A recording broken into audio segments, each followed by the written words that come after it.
Shalom Bapak Ibu Saudara yang terkasih dalam Tuhan.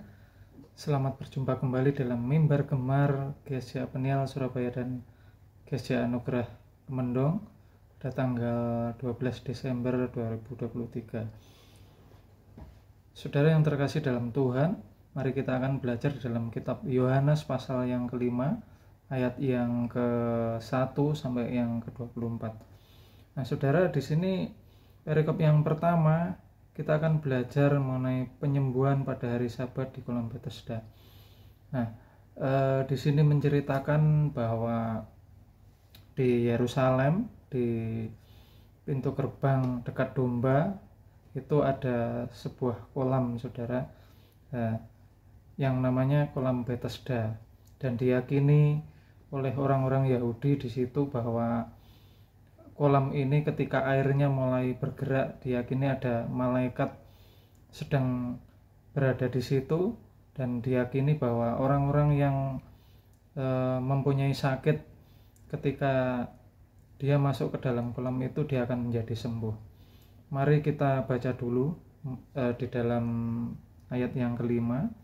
Di situ ada seorang sudah 38 tahun lamanya sakit. Ketika Yesus melihat orang itu berbaring di situ dan karena ia tahu bahwa ia telah lama dalam keadaan itu, berkatalah ia kepadanya, "Maukah engkau sembuh?" Jawab orang sakit itu kepadanya, "Tuhan, tidak ada orang yang menurunkan aku di dalam kolam itu apabila airnya mulai goncang, dan sementara aku menuju kolam itu orang lain sudah turun mendahului aku." Nah, di sini ada orang yang sakit, saudara-saudara, yang sudah 38 tahun. Dia bercerita kepada Tuhan Yesus. Nah, pada saat itu Tuhan Yesus merasa iba, merasa kasihan melihat orang ini. Tuhan Yesus menyuruh orang ini untuk bangkit, berjalan dan mengangkat tilamnya, saudara-saudara.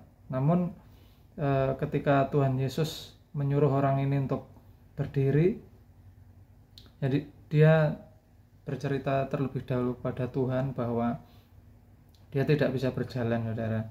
Jadi tidak ada orang yang mengangkat ke kolam itu ketika kolam itu bergerak, sehingga dia didahului oleh orang-orang lain yang sakit yang bisa masuk ke dalam kolam itu. Namun apa kata Tuhan Yesus, saudara? Di dalam ayat ke-8 kata Yesus kepadanya, "Bangunlah, angkatlah tilammu dan berjalanlah."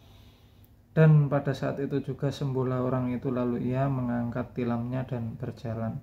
Nah, saudara-saudara, ketika orang yang sudah sakit 38 tahun lamanya itu bercerita kepada Tuhan Yesus tentang kondisinya, ini menunjukkan bahwa kesabaran dia selalu menunggu mujizat yang akan menyembuhkan dia. Tapi ketika Tuhan Yesus menyuruh dia berdiri, apa yang dia lakukan? Dia berdiri dan mengangkat tilamnya. Ini menunjukkan ketaatannya dia, saudara-saudara, dan dia percaya kepada Tuhan Yesus.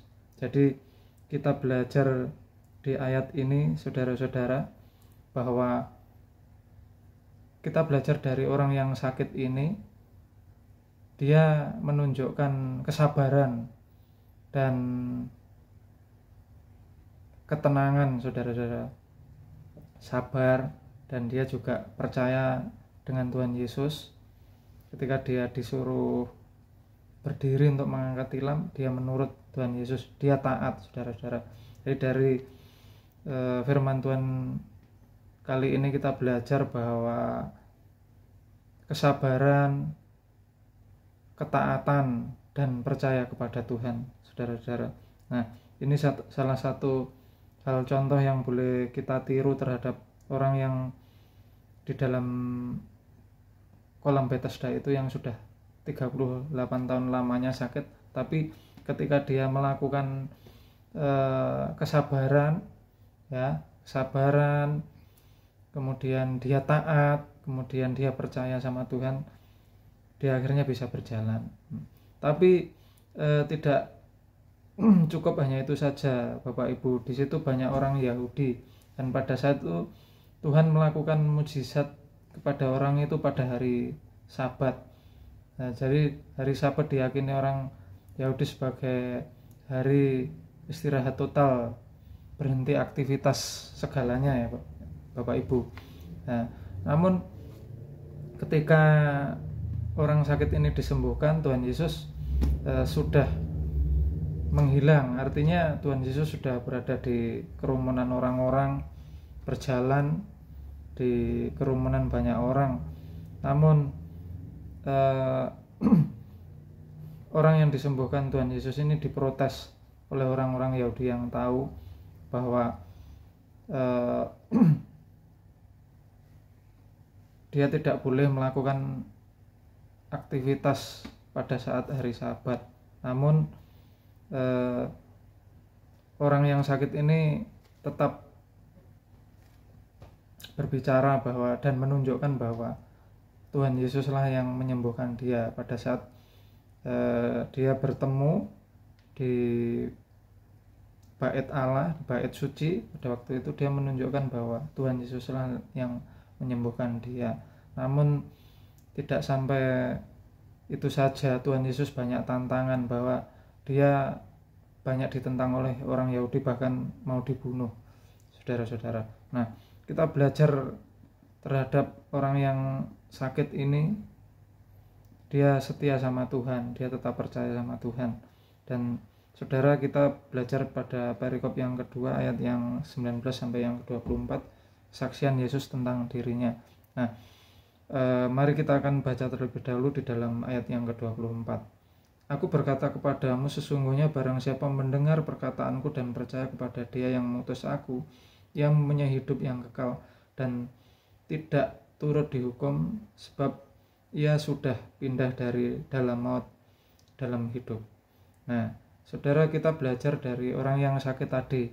Ketika sudah disembuhkan, Tuhan Yesus juga bilang pada dia bahwa jangan berbuat dosa lagi. Ketika dia berbuat dosa lagi, maka sakitnya akan lebih parah. Namun kita melihat bahwa orang yang sakit ini setia kepada Tuhan, walaupun orang-orang Yahudi banyak yang menentang Tuhan Yesus, ya saudara.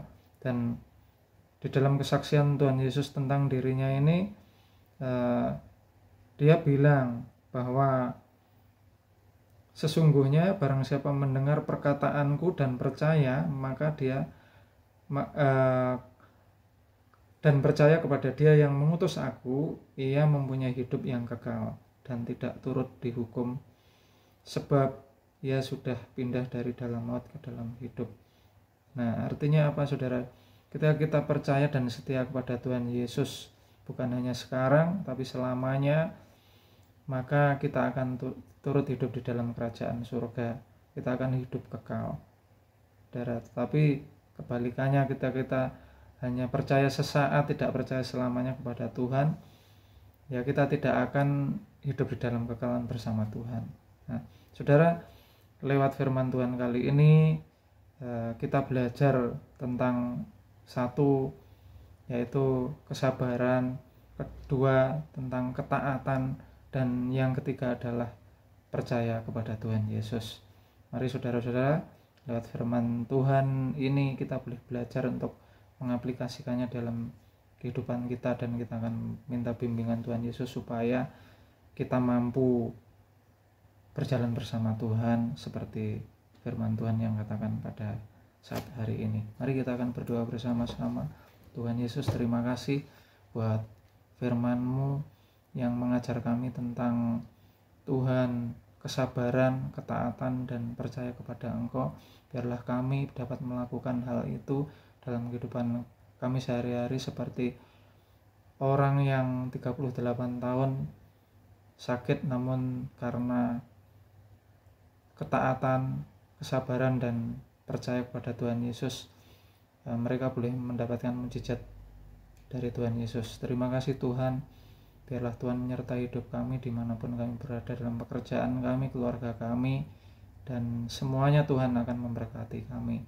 Terima kasih Tuhan, kami sudah berdoa, syukur, haleluya, amin.